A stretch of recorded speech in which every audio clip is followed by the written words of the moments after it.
ತೋಟಗಾರಿಕೆ, ಹೈನುಗಾರಿಕೆ, ಜೇನು ಅಣಬೆ, ರೇಷ್ಮೆ, ಮೀನು, ಹಸಿರು ಮೇವು, ಅರಣ್ಯ ಮರಗಳು, ಸಮಗ್ರ ಕೃಷಿಯನ್ನು ನಮಗುಣಪಡಿಸುವ ಕೃಷಿ ದರ್ಶನ. ಕೃಷಿ ದರ್ಶನ, ಕೃಷಿ ದರ್ಶನ, ಓಹೋ ಕೃಷಿ ದರ್ಶನ.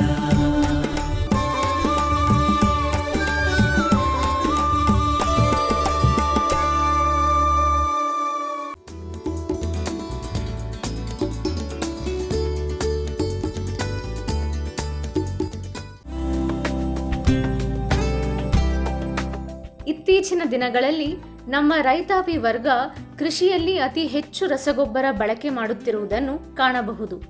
ಇದರಿಂದ ಮಣ್ಣಿನ ಗುಣಮಟ್ಟ ಕ್ರಮೇಣ ಕಡಿಮೆ ಆಗುತ್ತಾ ಹೋಗುತ್ತದೆ. ರೈತರು ಮಣ್ಣಿನ ಗುಣಮಟ್ಟವನ್ನು ಕಾಯ್ದುಕೊಳ್ಳಲು ಯಥೇಚ್ಛವಾಗಿ ಸಾವಯವ ಗೊಬ್ಬರ ಬಳಕೆ ಮಾಡಬೇಕು. ಮುಖ್ಯವಾಗಿ ಪರ್ಯಾಯ ಗೊಬ್ಬರಗಳಿಂದ ಪ್ರಯೋಜನಗಳೇನು ಎನ್ನುವುದಾದರೆ, ಮಣ್ಣಿನ ಆರೋಗ್ಯ ಅಂದರೆ ಮಣ್ಣಿನ ಫಲವತ್ತತೆ ಮತ್ತು ಸೂಕ್ಷ್ಮಾಣು ಜೀವಿಗಳ ಸಂಖ್ಯೆ ಹೆಚ್ಚುತ್ತದೆ. ಮಣ್ಣಿನಲ್ಲಿ ತೇವಾಂಶವನ್ನು ದೀರ್ಘಕಾಲ ಉಳಿಸಿಕೊಳ್ಳುತ್ತದೆ. ಮಣ್ಣಿನಲ್ಲಿ ಬೆರೆತು ಮಣ್ಣಿನ ಆರೋಗ್ಯವನ್ನು ಕಾಪಾಡಬಲ್ಲುದು ಎನ್ನುವುದು ವಿಜ್ಞಾನಿಗಳಾದ ಡಾಕ್ಟರ್ ಪಿ ವೀರನಾಗಪ್ಪ ಅವರ ಸಲಹೆ. ಪರ್ಯಾಯ ಗೊಬ್ಬರ ಅಂತಂದ್ರೆ ಸಾಮಾನ್ಯವಾಗಿ ನಾವು ದಿನನಿತ್ಯ ಬಳಕೆ ಮಾಡತಕ್ಕಂಥ ಗೊಬ್ಬರಗಳಲ್ಲಿ ರಾಸಾಯನಿಕವಾಗಿ ಸಂಯೋಜಿಸುತ್ತೇವೆ. ಸೊ ಇತರೆ ಮೂಲಗಳು ಸಾಮಾನ್ಯವಾಗಿ ನಾವೇನು ನೋಡ್ತೀವಿ, ಕಂಪನಿ ಹಲವಾರು ಕಾರ್ಖಾನೆಗಳು ರಸಗೊಬ್ಬರಗಳನ್ನ ಮ್ಯಾನುಫ್ಯಾಕ್ಚರಿಂಗ್ ಮಾಡಿರ್ತಾರೆ. ಉದಾಹರಣೆ DAP, ಯೂರಿಯಾ ಅಥವಾ ಇತರೆ ಕಾಂಪ್ಲೆಕ್ಸ್ ಗೊಬ್ಬರಗಳನ್ನ ತಮಗೆಲ್ಲ ತಿಳಿದಿರುವಂತೆ. ಸೊ ಇಂತಹ ಗೊಬ್ಬರಗಳನ್ನ ಹೊರತುಪಡಿಸಿ ನಾವು ಜೈವಿಕ ಮೂಲಗಳಾಗಿರ್ಬೋದು ಅಥವಾ ವ್ಯವಸಾಯದಿಂದ ಇತರೆ ಬೆಳೆ ಪದ್ಧತಿಗಳನ್ನ ಅನುಸರಿಕೆ ಮಾಡ್ಕೊಂಡಿರ್ತಕ್ಕಂಥದ್ದು ಅಥವಾ ಕಾರ್ಖಾನೆ ತ್ಯಾಜ್ಯವನ್ನು ಕೂಡ ನಾವು ಇಲ್ಲಿ ಬಳಕೆ ಮಾಡತಕ್ಕಂಥ ಎಲ್ಲಾ ಮೂಲಗಳನ್ನ ನಾವು ಪರ್ಯಾಯ ರಸಗೊಬ್ಬರಗಳು ಅಂತೇಳಿ ನಾವು ಪರಿಗಣಿಸಲಾಗುತ್ತೆ. ಸೊ ಅದರಂತೆ ಪರ್ಯಾಯ ಗೊಬ್ಬರಗಳು ನಾವು ಯಾವ್ಯಾವ್ದು ಅನ್ನೋದನ್ನ ನೋಡ್ತಾ ಹೋಗೋಣ. ಈ ಪರ್ಯಾಯ ಗೊಬ್ಬರಗಳಿಗೆ ಮೊದಲನೇದಾಗಿ ಅವಶ್ಯಕತೆ ಏನಿದೆ ಇವತ್ತಿನ ಕಾಲದಲ್ಲಿ ಅನ್ನೋದನ್ನ ನಾವು ತಿಳ್ಕೊಳ್ಳೋದಾದ್ರೆ, ಪರ್ಯಾಯ ಗೊಬ್ಬರಗಳು ಬಹುಶಃ ಈ ಗೊಬ್ಬರಗಳಿಗೆ ಪರ್ಯಾಯವಾಗಿ ಪರ್ಯಾಯ ಗೊಬ್ಬರಗಳ ಕೆಲಸ ನಿರ್ವಹಿಸುತ್ತೆ. ಸೊ ಅದೇ ರೀತಿ ಪರ್ಯಾಯ ಗೊಬ್ಬರ ಯಾಕೆ ಬೇಕು ನಮ್ಗೆ? ಬಹುಶಃ ಈ ಜಾಗತಿಕ ಯುದ್ಧದ ಬಿಕ್ಕಟ್ಟಿನಲ್ಲಿ ನಮ್ಗೆ ಗೊಬ್ಬರಗಳ ಸರ್ಪ್ಲಸ್ ನಮ್ಮ ದೇಶಕ್ಕೆ ಇಲ್ಲದೆ ಇರಬಹುದು. ಒಂದು ಹೆಚ್ಚಿನ ರಾಸಾಯನಿಕ ಗೊಬ್ಬರಗಳ ಮೇಲೆ ನಾವು ಅವಲಂಬನೆ ಆಗ್ಬಿಟ್ಟು ಮಣ್ಣಿನಲ್ಲಿ ಇರ್ತಕ್ಕಂಥ ಪೋಷಕಾಂಶಗಳನ್ನ ನಾವು ಅಸಮತೋಲನ ಮಾಡ್ತಾ ಇದೀವಿ. ಸೊ ಇದರಿಂದ ಮಣ್ಣಲ್ಲಿ ಕೇವಲ ಕೆಲವೊಂದಿಷ್ಟು ಖನಿಜಗಳು, ಕೆಲವು ಪೋಷಕಾಂಶಗಳು ಸ್ಥಿರೀಕರಣವಾಗಿ ಇತರೆ ಪೋಷಕಾಂಶಗಳು ಮಣ್ಣಲ್ಲಿ ಇದ್ರೂ ಕೂಡ ಅದು ಸುಲಭವಾಗಿ ಬೆಳೆಗೆ ಸಿಗ್ತಾ ಇಲ್ಲ. ಸೊ ಅದೇ ರೀತಿ ನಾವು ಬಳಕೆ ಮಾಡತಕ್ಕಂಥ ಹಲವಾರು ರಾಸಾಯನಿಕ ಗೊಬ್ಬರಗಳ ಬಳಕೆ ಸಾಮರ್ಥ್ಯ ಕಡಿಮೆ ಇರತಕ್ಕಂಥದ್ದು.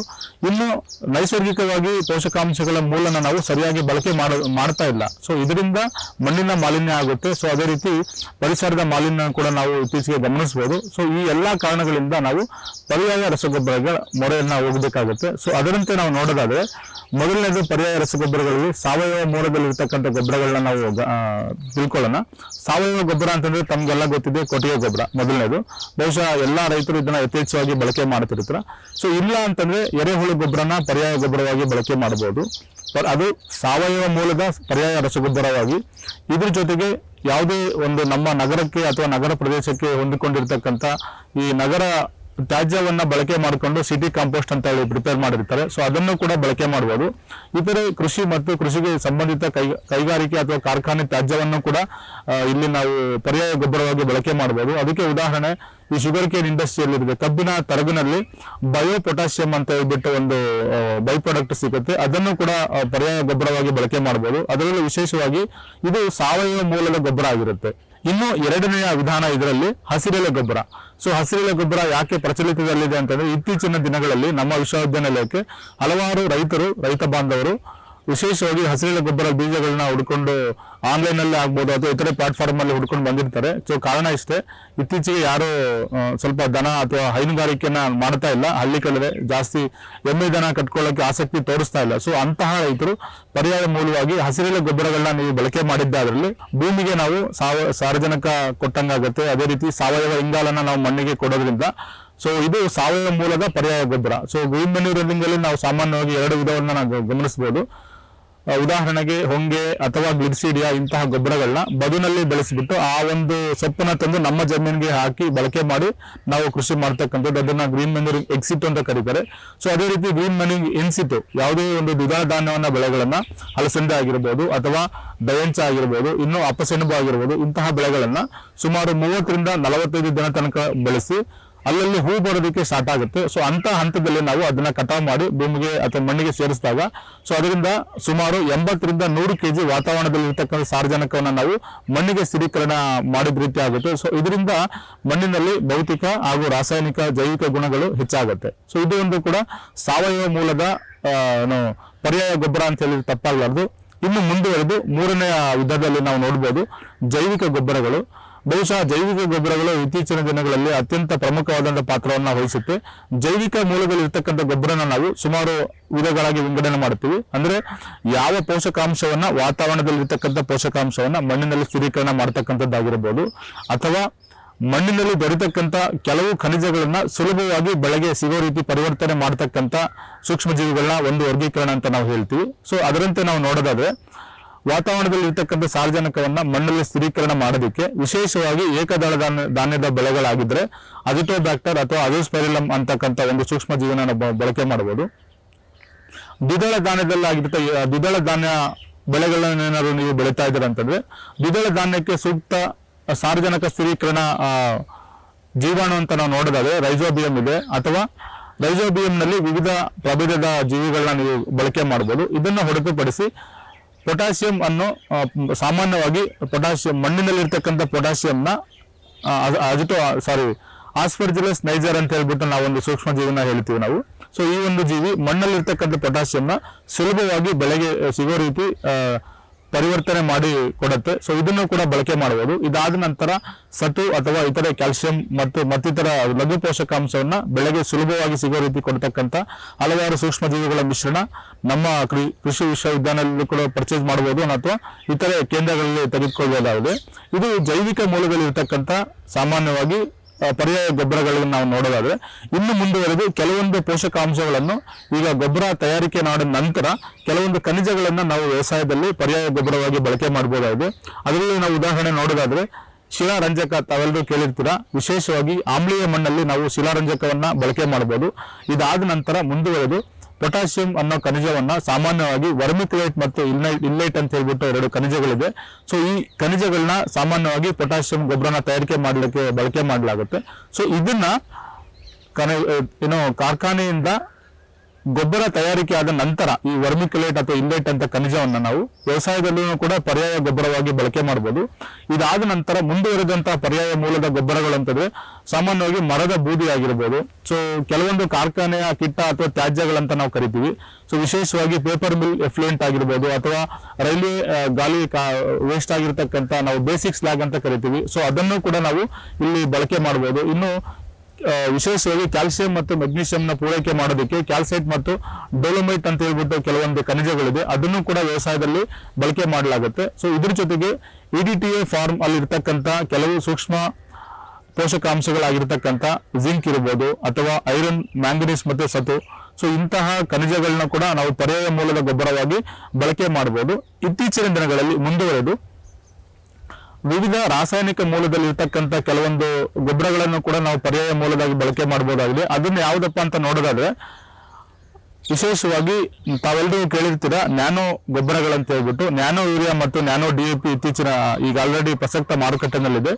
ಸೊ ನ್ಯಾನೋ ಯೂರಿಯಾ ಮತ್ತು ನ್ಯಾನೋ DAP ಬಳಕೆ ಮಾಡತಕ್ಕಂಥ ರೈತರು ವಿವಿಧ ಬೆಳೆಗಳಿಗೆ ಅನುಗುಣವಾಗಿ ಬಿತ್ತನೆಯ 35 ದಿನ ಅಥವಾ 40 ದಿನಗಳಲ್ಲಿ 1 ತಿಂಗಳ ನಂತರ ಕೇವಲ ಎಲೆಗಳ ಮೇಲೆ ಸಿಂಪರಣೆ ಮಾಡೋದಕ್ಕೋಸ್ಕರ ನ್ಯಾನೋ ಗೊಬ್ಬರನ ಬಳಕೆ ಮಾಡಬೇಕಾಗುತ್ತೆ. ಸೊ ಇದಾದ ನಂತರ ಇತರೆ ಪರ್ಯಾಯ ಮೂಲದ ಗೊಬ್ಬರಗಳನ್ನ ನಾವು ನೋಡ್ತಾ ಹೋದಾಗ ಕಡಲ ಕಳೆಯ ಸಾರ ಅಂತ ಬರುತ್ತೆ, ಸೀವೀಡ್ ಎಕ್ಸ್ಟ್ರಾಕ್ಟ್ ಅಂತ ಹೇಳ್ಬಿಟ್ಟು ಮಾರ್ಕೆಟ್ ಅಲ್ಲಿ ಸಿಗುತ್ತೆ, ಅದನ್ನ ಬಳಕೆ ಮಾಡಬಹುದು. ಹ್ಯೂಮಿಕ್ ಆಸಿಡ್ ಮತ್ತು ಫಲಿಕ್ ಆಸಿಡ್ ಅಂತಾನು ಕೂಡ ಸಿಗುತ್ತೆ, ಅದನ್ನು ಕೂಡ ಬಳಕೆ ಮಾಡಬಹುದು. ಇನ್ನು ಅಮೈನೋ ಆಸಿಡ್ ಆಧಾರಿತ ರಸಗೊಬ್ಬರಗಳನ್ನ ಬಳಕೆ ಮಾಡಬಹುದು. ಇನ್ನು ಮುಂದುವರೆದು ತಾವು ಎಲ್ಲ ಕೇಳಿರ್ಬೋದು ಬಯೋಸ್ಟಿಮ್ಯುಲೆಂಟ್ಸ್ ಅಂತ ಹೇಳ್ಬಿಟ್ಟು. ಸೊ ಬಯೋಸ್ಟಿಮ್ಯುಲೆಂಟ್ಸ್ ಕೂಡ ನಾವು ಕಡಿಮೆ ಕಾನ್ಸಂಟ್ರೇಷನ್ ಅಲ್ಲಿ ಬೆಳೆಗಳಿಗೆ ಸಿಂಪಡಣೆ ಮಾಡಿದಾಗ ಅದು ಬೆಳೆಗಳಿಗೆ ಯಾವುದೇ ರೀತಿಯಾದಂತಹ ಹಾನಿ ಉಂಟು ಮಾಡದೆ ಸಸ್ಯ ಪ್ರಚೋದಕಗಳನ್ನ ಒಳಗೊಂಡು ಸಸ್ಯದ ಬೆಳವಣಿಗೆ ಮತ್ತು ಇಳುವರಿಯನ್ನ ಹೆಚ್ಚಿಗೆ ಮಾಡೋದಕ್ಕೆ ಅನುಕೂಲ ಮಾಡಿಕೊಡುತ್ತವೆ. ಇದಾದ ನಂತರ ಇತರೆ ಪರ್ಯಾಯ ಮೂಲಗಳು ಅಂತಂದ್ರೆ ಬೆಳೆ ಪರಿವರ್ತನೆ. ಬಹುಶಃ ಒಂದೇ ಬೆಳೆ, ವಿಧವಾದಂಥ ಬೆಳೆನ ಒಂದೇ ಜಮೀನಿನಲ್ಲಿ ಬೆಳೆದೇನೆ ಇತರೆ ಬೆಳೆಗಳನ್ನ ನಾವು ಬೆಳೆಯೋದನ್ನ ಪದ್ಧತಿನ ನಾವು ಬೆಳೆ ಪರಿವರ್ತನೆ ಅಂತ ಹೇಳಿ ಕರಿತೀವಿ ನಾವು. ಸೊ ಬೆಳೆ ಪರಿವರ್ತನೆಯಲ್ಲಿ ವಿಶೇಷವಾಗಿ ಏಕದಳ ಮತ್ತು ದ್ವಿದಳ ಧಾನ್ಯ ಬೆಳೆಗಳನ್ನ ಸಂಯೋಜನೆ ಮಾಡಿ ಕೃಷಿ ಮಾಡ್ತಕ್ಕಂಥದ್ದು. ಸೊ ಈ ರೀತಿ ಮಾಡೋದ್ರಿಂದ ನಾವು ಪರ್ಯಾಯ ಮೂಲದಲ್ಲಿರ್ತಕ್ಕಂಥ ಗೊಬ್ಬರವನ್ನ ನಾವು ಸಾಮಾನ್ಯವಾಗಿ ಬಳಕೆ ಮಾಡಿ ನಮ್ಮ ಮಣ್ಣಿನ ಫಲವತ್ತತೆ ಚೆನ್ನಾಗಿಡೋದಕ್ಕೆ ಅನುಕೂಲ ಆಗಿಕೊಡುತ್ತೆ. ಸೊ ಪರ್ಯಾಯ ಮೂಲಕ್ಕೆ ಯಾಕೆ ನಾವು ಒತ್ತು ಕೊಡ್ಬೇಕಂತಂದ್ರೆ, ಈಗ ಆಲ್ರೆಡಿ ನಾ ಈ ಹಿಂದೆ ತಿಳಿಸಿರೋ ಹಾಗೆ ವಿಶೇಷವಾಗಿ ರಾಸಾಯನಿಕ ಗೊಬ್ಬರಗಳನ್ನ ನಾವು ಮಣ್ಣಿಗೆ ಸೇರಿಸಿದಂಥ ಸಂದರ್ಭದಲ್ಲಿ ಮಣ್ಣಿನಲ್ಲಿ ಆಮ್ಲೀಯತೆ ಉಂಟಾಗುತ್ತೆ. ಅದಾದ ನಂತರ ಸಾಮಾನ್ಯವಾಗಿ ನಾವು ಬಳಕೆ ಮಾಡ್ತಕ್ಕಂಥ ವಿಶೇಷ ರಸಗೊಬ್ಬರಗಳಾದ ಯೂರಿಯಾ ಅಥವಾ DAP ಗೊಬ್ಬರಗಳ ಸುದೀರ್ಘ ಕಾಲ ಬಳಕೆಯಿಂದ ಮಣ್ಣಿನಲ್ಲಿ ಸೂಕ್ಷ್ಮ ಪೋಷಕಾಂಶಗಳು, ಅದೇ ರೀತಿ ದ್ವಿತೀಯ ಪೋಷಕಾಂಶಗಳು ಸುಲಭವಾಗಿ ಬೆಳೆಗೆ ಸಿಗೋದಿಲ್ಲ.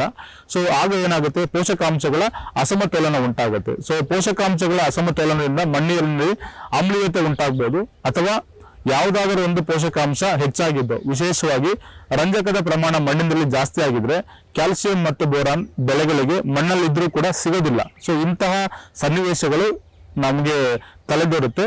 ಸೊ ಇದರಿಂದ ಪೊಟ್ಯಾಷಿಯಂ ಲಭ್ಯತೆಯೂ ಕೂಡ ಕಡಿಮೆ ಆಗಿ ಬೆಳೆಗಳಿಗೆ ಸುಲಭವಾಗಿ ರೋಗ ಮತ್ತು ಕೀಟಗಳು ಬರ್ತಕ್ಕಂಥ ಹಾವಳಿ ಹೆಚ್ಚಾಗುತ್ತೆ. ಸೊ ಆಗ ನಾವು ಇತರೆ ರಾಸಾಯನಿಕಗಳ ಮೊರೆ ಹೋಗ್ಬೇಕಾಗುತ್ತೆ. ಬಹುಶಃ ಇಂತಹ ಪರ್ಯಾಯ ಮೂಲದ ರಸಗೊಬ್ಬರಗಳನ್ನ ನಾವು ಬಳಕೆ ಮಾಡೋದ್ರಿಂದ ಮಣ್ಣಿನ ಆರೋಗ್ಯದ ಜೊತೆಗೆ ನಾವು ಉತ್ಪನ್ನ ಮಾಡ್ತಕ್ಕಂಥ ಬೆಳೆ ಅಥವಾ ಉತ್ಪನ್ನ ಏನು ನಾವು ಕಟಾವು ಮಾಡ್ತಕ್ಕಂಥ ಧಾನ್ಯಗಳು ಆರೋಗ್ಯವಾಗಿರುತ್ತೆ. ಸೊ ಅದೇ ರೀತಿ ಮಣ್ಣನ್ನು ಕೂಡ ಜೀವಂತವಾಗಿಡೋದಕ್ಕೆ ಅನುಕೂಲ ಮಾಡ್ದಂಗಾಗತ್ತೆ. ಆತ್ಮೀಯ ರೈತ ಬಾಂಧವರೇ, ನಾನು ಈ ಹಿಂದೆ ಪರ್ಯಾಯ ಗೊಬ್ಬರನ ತಿಳಿಸಬೇಕಾದ್ರೆ ಮೊದಲನೇದಾಗಿ ನಾವು ಹೇಳಿದ್ವಿ ಸಾವಯವ ಮೂಲದಲ್ಲಿರ್ತಕ್ಕಂಥ ಪರ್ಯಾಯ ಮೂಲದ ಗೊಬ್ಬರಗಳು ಅಂತ ಹೇಳ್ಬಿಟ್ಟು. ಸೊ ಅದರಲ್ಲಿ ಮೊದಲ ಸ್ಥಾನದಲ್ಲಿ ಇದ್ದಿದ್ದು ಕೊಟ್ಟಿಗೆ ಗೊಬ್ಬರ. ಬಹುಶಃ ತಾವಿಲ್ಲಿ ಗಮನಿಸ್ಬೋದು, ಕೊಟ್ಟಿಗೆ ಗೊಬ್ಬರದಲ್ಲಿ ಸಾಮಾನ್ಯವಾಗಿ ಪೋಷಕಾಂಶಗಳ ಪ್ರಮಾಣ ಸ್ವಲ್ಪ ಕಡಿಮೆ ಇರುತ್ತೆ ನಾವು ಎರೆಹುಳು ಗೊಬ್ಬರಕ್ಕೆ ಹೋಲಿಕೆ ಮಾಡಿ ನೋಡಿದಾಗ. ಆದರೆ ಎಲ್ಲ ಪೋಷಕಾಂಶಗಳು ಸುಲಭವಾಗಿ ಮಣ್ಣಿನಿಂದ ಬೆಳೆಗೆ ಸಿಗತ್ತೆ. ಇದೀಗ ತಾವಿಲ್ಲಿ ಗಮನಿಸ್ಬೋದು ಎರೆಹುಳು ಗೊಬ್ಬರ. ಸೊ ಈ ಎರೆಹುಳು ಗೊಬ್ಬರನ ನಾವು ಉತ್ಕೃಷ್ಟವಾದ ಗೊಬ್ಬರ ಅಂತ ಹೇಳ್ಬಿಟ್ಟು ಕರಿತೀವಿ. ಬಹುಶಃ ಸಾವಯವ ಗೊಬ್ಬರದಲ್ಲಿ ನಾವೇನು ನೋಡ್ತೀವಿ ಪೋಷಕಾಂಶಗಳ ಪ್ರಮಾಣ, ಸೊ ಸಾವಯವ ಮೂಲಕ್ಕಿಂತನೂ ಸುಮಾರು 3 ರಿಂದ 4 ಪಟ್ಟು ಪೋಷಕಾಂಶಗಳು ಅಧಿಕವಾಗಿರುತ್ತೆ ಈ ಒಂದು ಎರೆಹುಳು ಗೊಬ್ಬರದಲ್ಲಿ. ಸೊ ಅದೇ ರೀತಿ ನಗರ ಪ್ರದೇಶದಲ್ಲಿ ಸಿಗ್ತಕ್ಕಂಥ ನಾವು ಯಾವ ಪದಾರ್ಥದಲ್ಲಿ ಕಾಂಪೋಸ್ಟ್ ಅಂದರೆ ಸುಲಭವಾಗಿ ಕಾಂಪೋಸ್ಟ್ ಮಾಡತಕ್ಕಂಥ ತ್ಯಾಜ್ಯ ಅಂದರೆ ಹಸಿರು ಕಲರಲ್ಲಿ ತಾವು ಗಮನಿಸ್ಬೋದು. ಸೊ ಯಾವುದೇ ಒಂದು ಹಣ್ಣು ಅಥವಾ ತರಕಾರಿಯ ತ್ಯಾಜ್ಯವನ್ನು ಕಾಂಪೋಸ್ಟ್ ಆಗಿ ಬಳಕೆ ಮಾಡಲಾಗುತ್ತೆ ಕೃಷಿ ತ್ಯಾಜ್ಯದ ಜೊತೆಗೆ. ಸೊ ಅದನ್ನು ಕಾಂಪೋಸ್ಟ್ ಸಗಣಿಯನ್ನು ಬಳಕೆ ಮಾಡಿಕೊಂಡು ಬಹುಶಃ ಕಾಂಪೋಸ್ಟ್ ಅಥವಾ ಎರೆಹುಳು ಗೊಬ್ಬರನ ತಯಾರಿಕೆ ಮಾಡಲಾಗುತ್ತೆ. ಸೊ ಇಂತಹ ಗೊಬ್ಬರಕ್ಕೆ ನಾವು ಮುಂದುವರೆದು ಹಲವಾರು ಸೂಕ್ಷ್ಮಜೀವಿಗಳ ಜೊತೆಗೆ ನಾವು ಎನ್ರಿಚ್ಮೆಂಟ್ ಮಾಡ್ಬೋದು. ಅದನ್ನು ನಾವು ಕಾಂಪೋಸ್ಟ್ನ ಮೌಲ್ಯವರ್ಧನೆ ಅಂತ ಕರಿತೀವಿ. ತಾವಿಲ್ಲಿ ಗಮನಿಸಿದ ಹಾಗೆ ಎರೆಹುಳು ಗೊಬ್ಬರ ಮತ್ತು ಕೊಟ್ಟಿಗೆ ಗೊಬ್ಬರಕ್ಕೆ ಸುಮಾರು 1 ಟನ್ ಗೊಬ್ಬರಕ್ಕೆ 1 kg ಸೂಕ್ಷ್ಮ ಜೀವಾಣು ಅಂದರೆ 1 kg ರೈಸೋಬಿಯಂ ಆಗ್ಬೋದು, ಅಜೋಟೋಬ್ಯಾಕ್ಟರ್ ಆಗ್ಬೋದು, ಅಥವಾ ಅಜೋಟೋಬ್ಯಾಕ್ಟರ್ ಅನ್ನು ನಾವು ಮೌಲ್ಯವರ್ಧನೆ ಮಾಡೋದ್ರಿಂದ ಸುಲಭವಾಗಿ ವಾತಾವರಣದಲ್ಲಿರ್ತಕ್ಕಂಥ ಸಾರಜನಕವನ್ನು ಮಣ್ಣಿಗೆ ಸ್ಥಿರೀಕರಣ ಮಾಡ್ದಂಗಾಗುತ್ತೆ. ಏನೇ ಹೇಳಿ ಸಾವಯವ ಗೊಬ್ಬರದ ಬಳಕೆ ಹೆಚ್ಚು ಮಾಡಿದರೆ ರಾಸಾಯನಿಕ ಗೊಬ್ಬರದ ಮೇಲಿನ ಅವಲಂಬನೆಯನ್ನು ಕಡಿಮೆ ಮಾಡಬಹುದಾಗಿದೆ. ಇದರಿಂದ ಹಣದ ಉಳಿತಾಯದ ಜೊತೆಗೆ ಉತ್ತಮ ಆರೋಗ್ಯವೂ ಲಭಿಸಲಿದೆ ಎನ್ನುವುದು ರೈತ ಬಂಧುಗಳಿಗೆ ಕಿವಿಮಾತಾಗಿದೆ.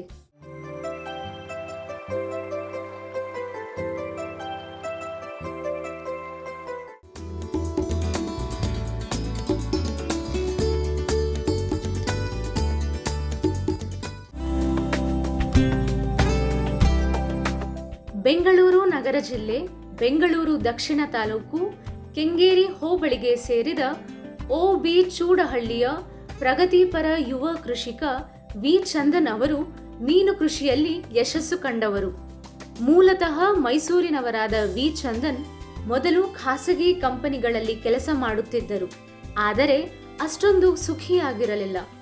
ಸ್ನೇಹಿತರಿಂದ ಉತ್ತೇಜನಗೊಂಡು ಮೀನುಗಾರಿಕೆ ಆಯ್ಕೆ ಮಾಡಿಕೊಂಡು ಈಗ ಅತ್ಯಾಧುನಿಕ ಪದ್ಧತಿಯಲ್ಲಿ ಕೃಷಿ ಹೊಂಡಗಳಲ್ಲಿ ಮೀನು ಸಾಕಾಣಿಕೆ ಮಾಡಿ ಸೈ ಎನಿಸಿಕೊಂಡಿದ್ದಾರೆ.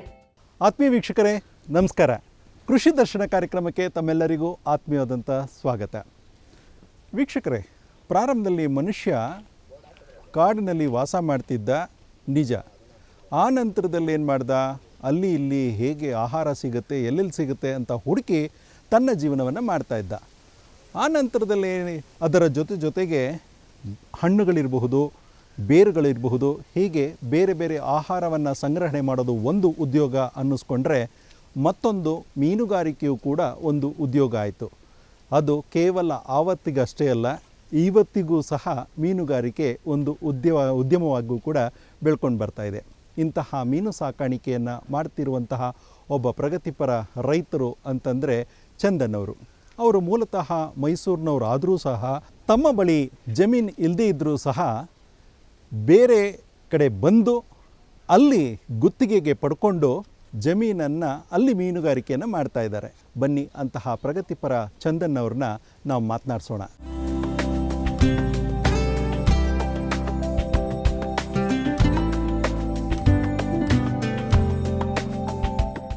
ಮೀನುಗಾರಿಕೆಯನ್ನು ಮಾಡ್ತಿರೋಂಥ ಚಂದನ್ ಅವರು ನಮ್ಮ ಜೊತೆಗಿದ್ದಾರೆ. ಬನ್ನಿ ನೇರವಾಗಿ ಅವ್ರನ್ನ ಮಾತಾಡ್ಸೋಣ. ಚಂದನ್ ಅವರೇ ನಮಸ್ಕಾರ. ನಮಸ್ಕಾರ ಸರ್. ಚಂದನ್ ಅವರೇ, ಇದು ನಿಮ್ಮ ಸ್ವಂತ ಜಮೀನ? ಇಲ್ಲ, ರೆಂಟಿಗೆ ತೊಗೊಂಡಿರೋದು. ಬಾಡಿಗೆಗೆ ತೊಗೊಂಡಿದ್ದೀರಾ? ಎಷ್ಟು ವರ್ಷ ಆಯಿತು ಬಾಡಿಗೆಗೆ ತೊಗೊಂಡು? 1.5-2 ವರ್ಷ ಆಯ್ತಾಯ್ತು. 1.5 ವರ್ಷ. ಹಾಗಿದ್ದರೆ ಮೂಲತಃ ತಾವು ಯಾವ ಊರಿನವರು? ನಾನು ಆ್ಯಕ್ಚುಲಿ ಬೇಸಿಕಲಿ ನಾನು ಮೈಸೂರವನು. ಹಾಂ. ಹಾಗಿದ್ದರೆ ಈಗ ನೀವು ಮೈಸೂರು ಅಂತ ಹೇಳ್ತಿದ್ದೀರಾ, ನೋಡಿದ್ರೆ ಕನಕಪುರ ರಸ್ತೆಗೆ ಬಂದಿದ್ದೀರಾ. ಇಲ್ಲಿ ಈ ಮೀನು ಸಾಕಾಣಿಕೆ ಮಾಡಬೇಕು ಅಂತ ನಿಮ್ಗೆ ಹೇಗೆ ಅನ್ನಿಸ್ತು? ಸರ್, ಈಗ ನಾನು ನನ್ನ ಸ್ನೇಹಿತನ ಫಾರ್ಮ್ಗೆ ವಿಸಿಟ್ ಮಾಡಿದೆ. ಹಾಂ. ನಾನು ಮೈಸೂರಲ್ಲಿ ಮಾಡಬೇಕು ಅಂತ ಅಂದ್ಕೊಂಡಿದ್ದೆ. ಹಾಗಾಗಿ ನನಗೆ ದೂರ ಆಗುತ್ತೆ ಕಮ್ಯುನಿಕೇಟ್ ಮಾಡೋಕ್ಕೆ. ಮತ್ತು ಇದು ಹೊಸ್ದಾಗಿ ಮಾಡ್ತಾ ಇರೋದ್ರಿಂದ ಅಲ್ಲಿ ಏನೇನು ಪ್ರಾಬ್ಲಮ್ಸ್ ಫೇಸ್ ಮಾಡಬೇಕಾಗುತ್ತೆ, ದೂರ ಆಗುತ್ತೆ. ಸೊ ಆ ಪರ್ಪಸ್ಗೆ ನನ್ನ ಸ್ನೇಹಿತನ ಹತ್ರ ಮಾತಾಡಿ ಹೇಳಿದ್ಕೆ ನೀನು ಇಲ್ಲೇ ಬಾ, ಇಲ್ಲೇ ಮಾಡು ಅಂತ ಹೇಳಿ ಜಾಗ ನೋಡಿ ಒಂದು ಸೆಟಪ್ ಮಾಡಿದ್ದೀವಿ. ಈ ಪಾಂಡ್ ಬಂದು ನಿಮಗೆ 100/200 ಇದೆ. ಇದು ನಂದು 2ನೇ ಕಲ್ಚರು. ಆಲ್ರೆಡಿ ಒಂದು ಕಲ್ಚರ್ ಆಗಿದೆ. ಹೌದಾ? ಒಂದು ಪಾಂಡ್ಗೆ ನಾನು 11,000 ಮರಿಗಳನ್ನ ಬಿಡ್ತೀನಿ. ಈಗ ನಾನು ಕೇಳ್ತಿರೋದೇನು ಅಂತಂದರೆ, ಮೊದಲನೇದಾಗಿ ಇಂಥ ಆಸಕ್ತಿ ಬರಬೇಕು ಅಂದರೆ ತುಂಬ ಮುಖ್ಯ ಆಗಿರುತ್ತೆ. ಕಾರಣ ಏನಪ್ಪ ಅಂತಂದರೆ, ಎಷ್ಟೋ ಜನ ರೈತರಾಗಿ ಬೆಳೆಗಳನ್ನು ಬೆಳೀತಿರ್ತಾರೆ, ಆದರೆ ಮೀನು ಕೃಷಿಯನ್ನು ಮಾಡೋದಕ್ಕೆ ಆಸಕ್ತಿಯನ್ನು ತೋರುವಂಥದ್ದು ಕೂಡ ತುಂಬ ಮುಖ್ಯ ಆಗಿರುತ್ತೆ. ಹಾಗಾಗಿ ಇದರಲ್ಲಿ ನೀವು ಹೇಗೆ ಆಸಕ್ತಿಯನ್ನು ಪಡ್ಕೊಂಡ್ರಿ? ಅದಕ್ಕಿಂತ ಮುಂಚೆ ತಾವೇನು ಮಾಡ್ತಿದ್ರಿ? ಅದಕ್ಕಿಂತ ಮುಂಚೆ ನಾನು ಏರ್ಟೆಲ್ ಡಿಸ್ಟ್ರಿಬ್ಯೂಷನ್ ಮಾಡಿದೆ. ಅದಾದಮೇಲೆ ಕ್ಯಾಬ್ ಪ್ರೊಫೆಷ್ನಲ್ ಮಾಡಿದೆ. ಅದಾದಮೇಲೆ ಫಿಶ್ ಫಾರ್ಮ್ಗೆ ಡೈರೆಕ್ಟಾಗಿ ಬಂದಿದೆ. ಹೌದಾ?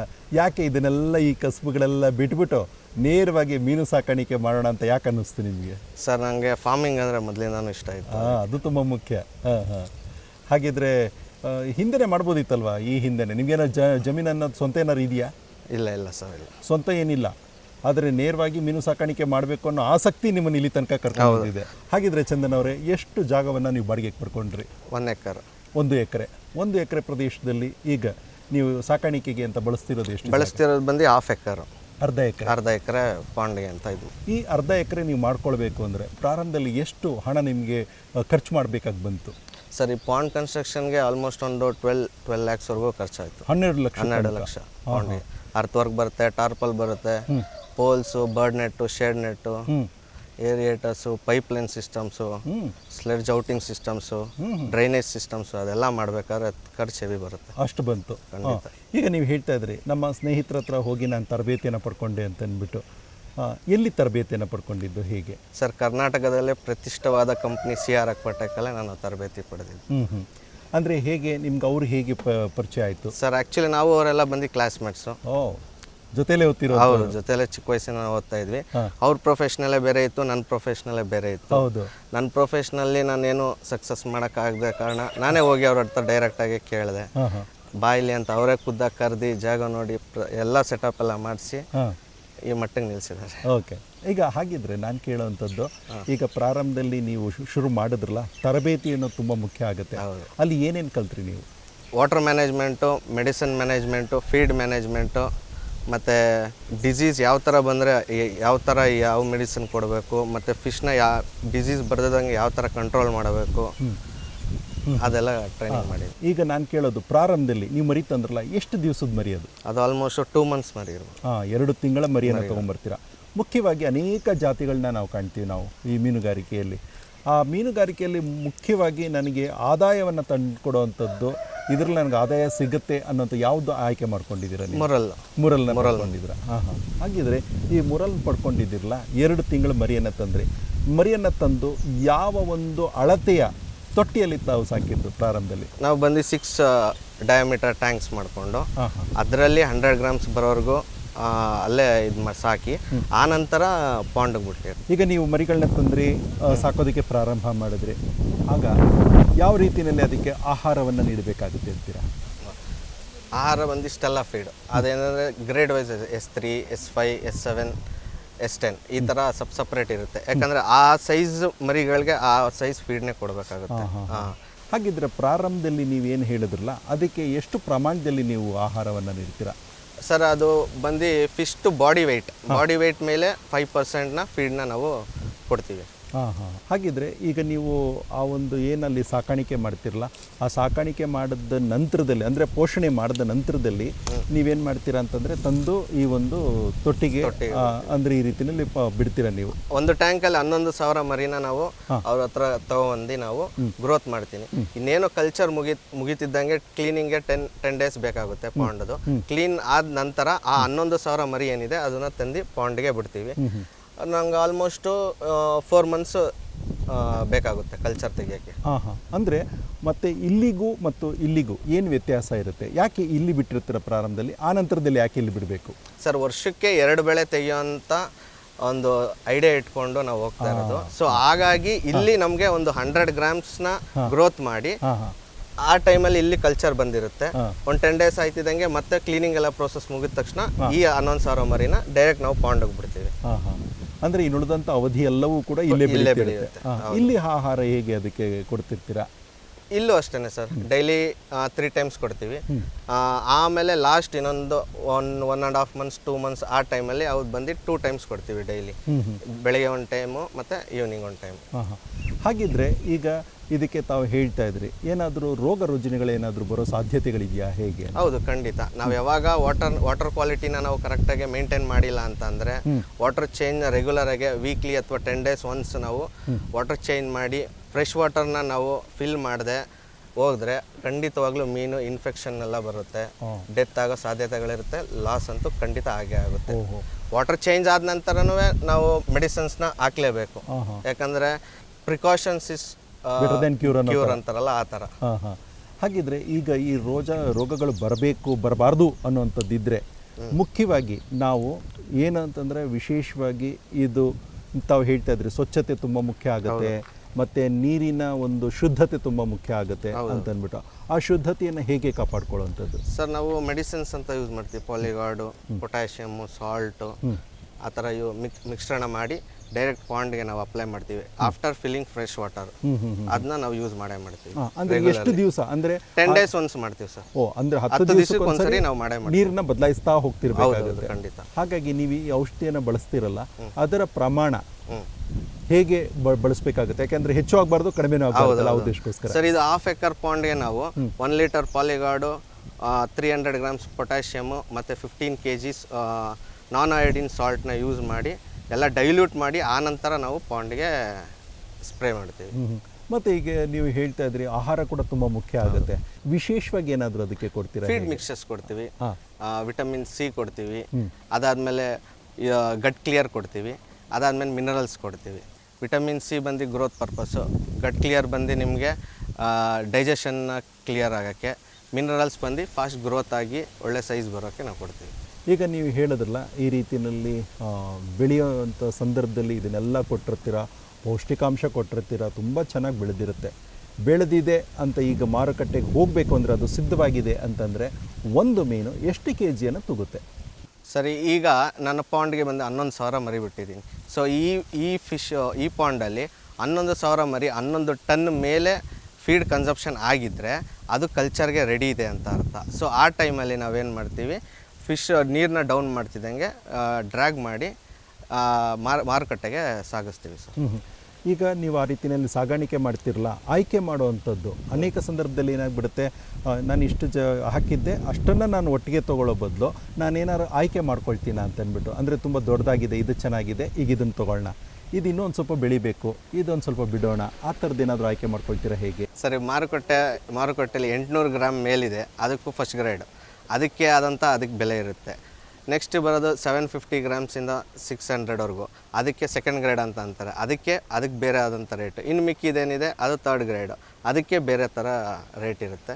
ಸೊ ಆ ರೇಟ್ ಪರ್ಪಸಲ್ಲಿ ಅವ್ರು ತೊಗೊಂಡೋಗ್ತಾರೆ. ಸಾಮಾನ್ಯವಾಗಿ ಗ್ರಾಹಕರು ಏನು ಮಾಡ್ತಾರೆ ಅಂತಂದರೆ ಅಂಗಡಿಗೆ ಹೋದಾಗ ಅವ್ರು ತೊಗೊಳ್ಳೋವಂಥ ಒಂದು ಬೆಲೆ ಬೇರೆ ಇರುತ್ತೆ. ಆದರೆ ನೀವು ಮಾರುಕಟ್ಟೆಗೆ ಅಂತ ಅಂದ್ಬಿಟ್ಟು ಬಿಡೋವಂಥ ಸಂದರ್ಭದಲ್ಲಿ ಕೊಂಡುಕೊಳ್ಳೋವಂಥವ್ರು ಅದು ಹೇಗೆ ಬಂದು ಕೊಂಡುಕೊಳ್ತಾರೆ, ಹೇಗೆ? ಸರ್ ನಮ್ಮದು ಮಾರುಕಟ್ಟೆ ಅಂದರೆ ಡೈರೆಕ್ಟ್ ನಾವು CR ಅಕ್ವಾಟೆಕ್ ಅವ್ರಿಗೆ ಇನ್ಫಾರ್ಮ್ ಮಾಡ್ತೀನಿ, ಅವರೇ ಬರ್ತಾರೆ. ಫಸ್ಟ್ ಗ್ರೇಡ್ಗೆ ಒಂದು ಅಮೌಂಟ್ ಥರ ಮಾತಾಡಿ, ಸೆಕೆಂಡ್ ಗ್ರೇಡ್ ಇದೆಲ್ಲ ಅದು ಹೋಗಿ ಮಾರ್ಕೆಟ್ಗೆ ಹೋಗುತ್ತೆ. ಮಾರ್ಕೆಟಿಂದ ಅದು ರೀಟೇಲ್ಗೆ ಹೋಗೋಷ್ಟರಲ್ಲಿ ಅದು ಟೋಟಲ್ 600ರಿಂದ 700 ರೂಪಾಯಿ ಹೋಗುತ್ತೆ KG, ಒಂದು KGಗೆ. ಅಂದರೂ ಅಷ್ಟು ಬೆಲೆ ಬಾಳುವಂಥದ್ದನ್ನು ತಾವು ಬೆಳೆದಿರ್ತೀರಾಗಿದ್ದರೆ. ಯಾಕೆಂದರೆ ಅಲ್ಲಿ ಗುಣಮಟ್ಟ ಅನ್ನೋದು ತುಂಬ ಮುಖ್ಯ ಆಗಿರುತ್ತೆ. ಹಾಗಾಗಿ ಅದಕ್ಕೆ ತಕ್ಕಂತೆ ಬೇಡಿಕೆಯೂ ಕೂಡ ಇರುತ್ತೆ. ಈಗ ನಾನು ಕೇಳುವಂಥದ್ದು, ನೀವು ಆಗ ಸಂಪಾದನೆ ಮಾಡ್ತಾಯಿದ್ರಿ ಬೇರೆ ಬೇರೆ ಕಂಪನಿಗಳಲ್ಲಿ, ಈಗ ಇಲ್ಲಿ ಸಂಪಾದನೆ ಮಾಡ್ತಿದ್ದೀರಾ, ಇದರ ನಡುವೆ ಇರುವಂಥ ವ್ಯತ್ಯಾಸ ಏನು ಅಂತೀರಾ?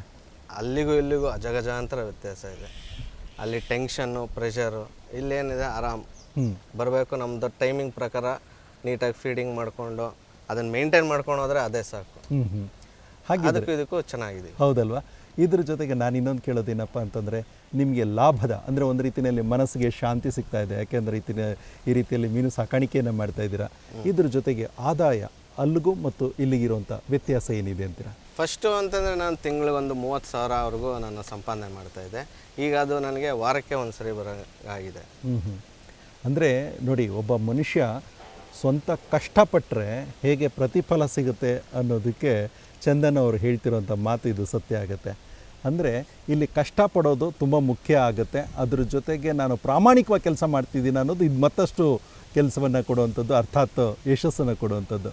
ಹಾಗಾಗಿ ಚಂದನ್ ಅವರೇ, ಈ ರೀತಿಯಲ್ಲಿ ತಾವೆಲ್ಲರೂ ಕೂಡ ತಾವು ಕಷ್ಟಪಟ್ಟು ದುಡಿತಾ ಇದ್ದೀರಾ, ಅದಕ್ಕೆ ಪ್ರತಿಫಲನೂ ಕೂಡ ಸಿಗ್ತಾ ಇದೆ. ಇದೇ ರೀತಿಯಲ್ಲೇ ಇನ್ನು ಬೇರೆ ರೈತರೇನಾದರೂ ನಾನು ಬೆಳಿಬೇಕು ಅನ್ನೋಂಥದ್ದಿದ್ದರೆ ಅವ್ರಿಗೇನು ಹೇಳೋದಕ್ಕೆ ಇಷ್ಟಪಡ್ತೀರಾ? ಆಸಕ್ತಿ ಇರೋರು ದಯವಿಟ್ಟು ನಮ್ಮ ಕಂಪ್ನಿ ಹತ್ರ ಬರ್ಬೋದು. ನಾವು 24/7 ಅವ್ರಿಗೆ ಸಪೋರ್ಟ್ ಆಗಿ ಇದ್ದೇ ಇರ್ತೀವಿ. ಅವ್ರು ಬಂದು ನೀಟಾಗಿ ಟ್ರೈನ್ ಅಪ್ ಮಾಡಿ ಇದು ಮಾಡ್ಯಾರ, ಅವರು ಸಹಿತ ಲಾಭವನ್ನು ಮಾಡ್ಬೋದು ಸರ್, ಮಾಡ್ಕೊಳ್ಬಹುದು ಖಂಡಿತ.